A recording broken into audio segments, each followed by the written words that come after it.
Hey everybody, Sagayota here, and welcome to another episode of Small Beginnings, where I find flash fiction that I wrote as a writing prompt for daily exercises and read them and get embarrassed. And so far, luckily, there hasn't been any graphic intimacy scenes, which is good because if I ever read one of these and it's particularly long and my voice is going, and I find out that, oh, wait, nope, can't show that on YouTube. I'm going to be very angry. I will be very angry. So hopefully this is not the one that breaks that pattern of just being all safe for work. So this one's flash fiction is about wanting to skip a week and overshooting it. This is Miir, probably because I hate names.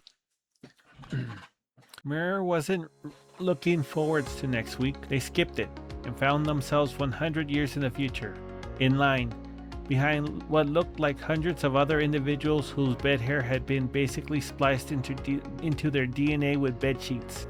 They were still a bit fuzzy on what happened exactly, but the way the robots explained it, when Miir had wanted to skip next week, the entirety of the human race had also wanted to skip next week, which created a sort of supreme psychic bubble which floated off the planet faster than the speed of light until it pumped into an alien civilization known as the Nickels, no relation to the coin or material. The Nickels took the collective wish, figuring everyone meant it, and put humanity in a massive suspended hibernation.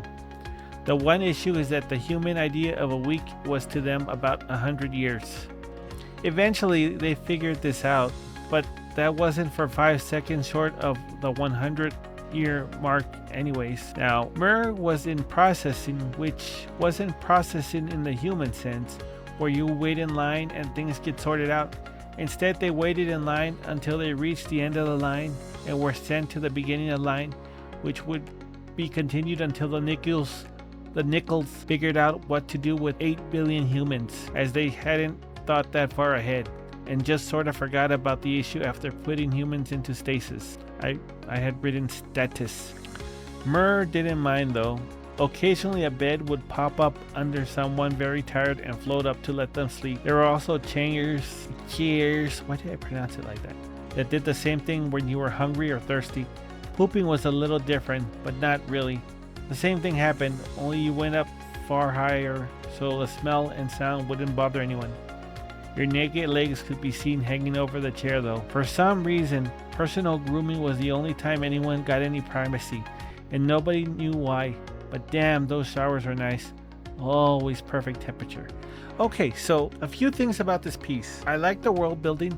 I like the setup. I'm pretty proud of the idea of just how it happened. I think this one, out of all the ones I've read so far, except maybe story one with the creepy cat, has the Small Beginning 2 with the buttons. This one has potential. I also like the idea of human beings just being in lines. To me, it's like, well, the aliens who meant well, they probably have a real bad attention span. So I think I would focus on that. Possibly got the humans and then realized, oh, wait.